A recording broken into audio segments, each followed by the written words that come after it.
Assalamualaikum warahmatullahi wabarakatuh. Apa kabar teman-teman? Lanjut lagi di kajian online. Setelah sebelumnya di video sebelumnya kita telah menyimak bersama-sama pernyataan sikap dari kubu 03 yaitu Ganjar Pranowo dan juga Mahfud MD. Di video kali ini teman-teman, di video kedua ini kita bakal sama-sama menyaksikan pernyataan sikap kubu 01 Anies Baswedan dan juga Muhaimin Iskandar terkait hasil keputusan Hakim Mahkamah Konstitusi perihal sidang perkara Pilpres 2024. Oke teman-teman semua, kita bakal langsung saja simak ini videonya dan setelah ini kita bakal menyimak juga pernyataan sikap dari kubu 02, kubu pemenang Pilpres 2024. Karena itu teman-teman, stay tune aja di kajian online. Oke, kita langsung aja teman-teman simak pernyataan sikap dari kubu 01. Amin. Assalamualaikum warahmatullahi wabarakatuh. Saudara-saudara sekalian, baru saja kita mendengarkan putusan Mahkamah Konstitusi terkait hasil akhir Pilpres tahun 2024. Putusan ini sebetulnya tidak mengejutkan. Putusan hari ini mengkonfirmasi bahwa kita semua termasuk MK tak kuasa menghentikan laju pelemahan demokrasi di negeri kita tercinta. Sebagai catatan, kami sangat bangga dengan 3 hakim MK yang menyatakan dissenting opinion. Yang saya muliakan Profesor Saldi Isra, Profesor Eni Nurbaningsih, Profesor Arif Hidayat. Mereka adalah orang-orang yang mulia yang menjadi harapan bagi tegaknya konstitusi dan kembalinya marwah Mahkamah Konstitusi ke depan. Mereka akan menjadi catatan indah dan baik dalam sejarah kita berbangsa dan bernegara. Profesor Saldi Isra tadi mengingatkan tentang keadilan substansial, bukan sekedar keadilan prosedural.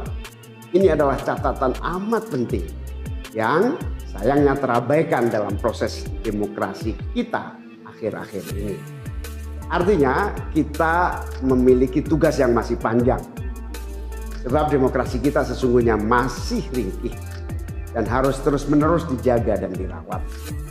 Namun kami masih menerima, kita semua menghormati putusan Mahkamah Konstitusi ini sebagai keputusan yang final dan mengikat. Saudara sekalian, perlu usaha kita semua untuk terus-menerus memperkuat demokrasi. Perlu sensitivitas kita semua untuk terus-menerus menjaga agar amanat reformasi tidak tergerus walaupun proses penggerusannya berjalan pelan-pelan, sedikit-sedikit yang seringkali membuat kita terlena. Kita semua sadar, kita masih harus kerja keras, harus kerja terus-menerus untuk menyadarkan publik luas bahwa institusi demokrasi yang kuat, yang berfungsi baik, itu sama pentingnya dengan institusi ekonomi yang kuat yang berfungsi dengan baik. Keduanya, proses demokrasi, proses ekonomi harus berjalan dengan baik, dengan efisien, efektif, dan menggunakan prinsip-prinsip yang benar. Oleh karena itu kita semua harus terus bekerja, harus terus merangkul dan memperkuat masyarakat agar dalam proses demokrasi masyarakat kita bisa kebal terhadap imbalan-imbalan iming-iming jangka pendek dan tahan terhadap ancaman-ancaman dan tidak ada lagi pihak-pihak yang melakukan itu pada masyarakat. Saudara-saudara, atas alasan ini semua kami akan terus berkomitmen terhadap gerakan perubahan dengan cita-cita jangka panjang, memperkuat pilar-pilar demokrasi serta menghadirkan keadilan dan kemakmuran bagi semua dalam kesempatan apapun yang bisa kita raih di masa depan. Cita-cita kita untuk membangun negara yang menjamin keleluasaan berbicara dan kebebasan mengkritik. Negara di mana warganya bebas memilih tanpa iming-iming imbalan sesaat dan tekanan maupun ancaman. Ini tidak akan berhenti. Kita harus terus berjuang bersama-sama.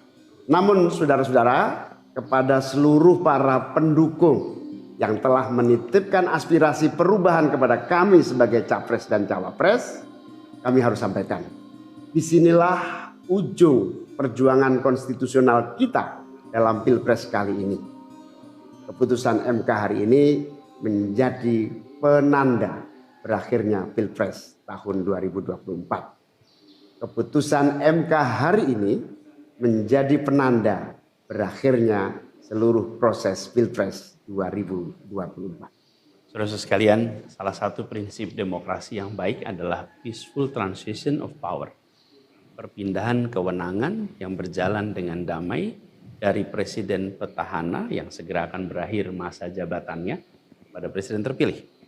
Dengan segala catatan tentang problematiknya proses Pilpres 2024 kali ini, kami berkomitmen untuk menjaga prinsip peaceful transition of power itu.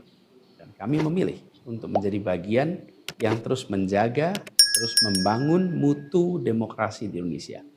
Oleh karena itu, pada hari ini kami menyatakan bahwa bagi kami proses Pilpres 2024 telah terlewati seluruh fasenya.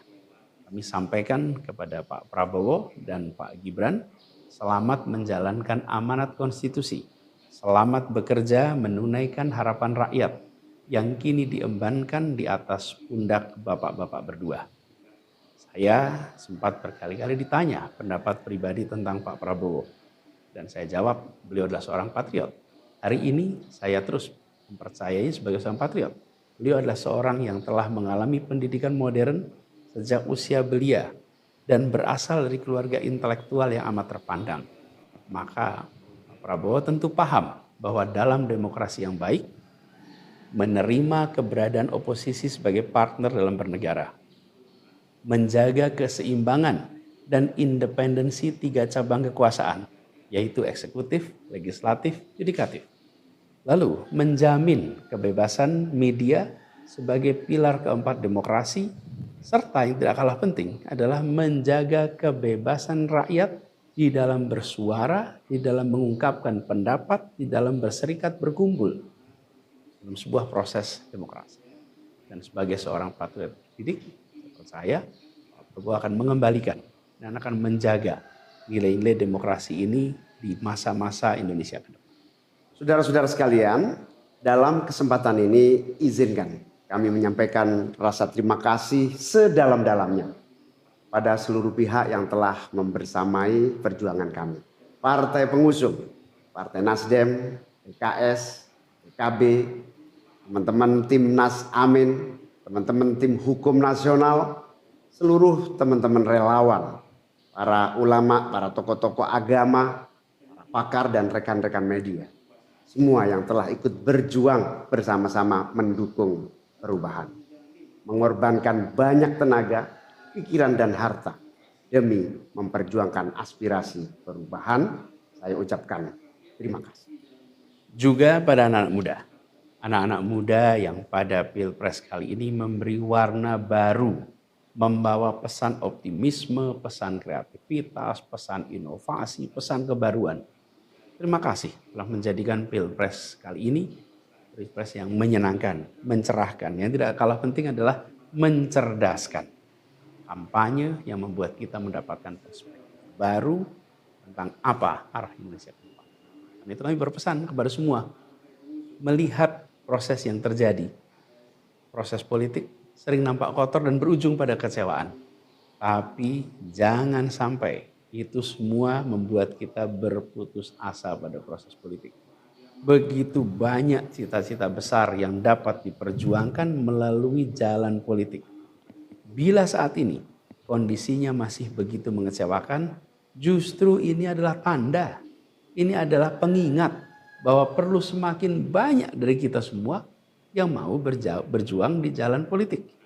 Ini adalah panggilan mereka-mereka yang berintegritas, yang menjunjung tinggi etika, yang memikirkan tentang masyarakat, tentang negara, tentang rakyat, untuk mau masuk di wilayah politik. Bawa kompetensinya, bawa integritasnya, dorong, jangan menyerah dan jangan putus asa. Jalan perjuangan masih terbentang panjang. Sepanjang usia Republik ini masih terbentang jalan pengabdian untuk melakukan perubahan bagi keadilan, bagi kesejahteraan, bagi kemakmuran kita semua Dan itu dibutuhkan kemauan untuk mau terlibat dalam proses politik. Jangan putus asa, mari kita jalan terus untuk perjuangan ini. Teman-teman semua, marilah kita lanjutkan perjuangan. Mengubah yang memang perlu diubah. Melanjutkan perjuangan untuk memperbaiki apa yang memang perlu diperbaiki. Dalam berbagai kesempatan dan ruang yang tersedia di masa yang akan. Insya Allah, saya dan Mas Anies akan terus membersamai teman-teman semua di dalam memperjuangkan kebaikan dan perbaikan menuju Indonesia yang adil dan makmur untuk semua. Tetap semangat, jaga stamina, perjuangan masih panjang. Izinkan kami menyampaikan terima kasih. Terima kasih kepada semua. Semoga Allah Subhanahu wa taala merahmati negara Republik Indonesia dan melindungi kita semua. Assalamualaikum warahmatullahi wabarakatuh. Ya teman-teman, barusan kita telah sama-sama menyimak pernyataan sikap kubu 01 Anies Baswedan dan juga Muhaimin Iskandar perihal keputusan Hakim Mahkamah Konstitusi soal perkara Pilpres 2024. Walaupun banyak sekali catatan-catatan ketidakpuasan yang disampaikan oleh kubu 01 rupanya tetap menerima dengan legowo hasil keputusan Pilpres 2, hasil keputusan para hakim MK soal Pilpres 2024. Ya, di sini juga mereka, ya teman-teman, ini kubu 01 juga mendoakan dan juga memberikan wanti-wanti bahwa 01 ini akan tetap menjadi oposisi sebagai penyeimbang pemerintahan Pak Prabowo dan juga Gibran Rakabuming Raka. Sementara itu juga ini Pak Muhaimin juga mengatakan menyenting soal dissenting opinion, ya, di mana ada 3 hakim MK yang berbeda pendapat dengan hakim-hakim MK yang lain dengan mengatakan bahwa pemilu ini memang terjadi beberapa cacat-cacat hukum. Walaupun misalnya suara ketiga hakim ini memang masih kalah karena suara mayoritas menyatakan bahwa kubu 01 dan juga 03 semua gugatannya ditolak. Oke, mungkin itu aja teman-teman informasi kita. Insya Allah video ketiga kita bakal upload juga pernyataan sikap dari Pak Prabowo dan juga Gibran Rakabuming Raka terkait Pilpres 2000, terkait hasil keputusan Mahkamah Konstitusi soal perkara Pilpres 2024. Terima kasih. Assalamualaikum warahmatullahi wabarakatuh.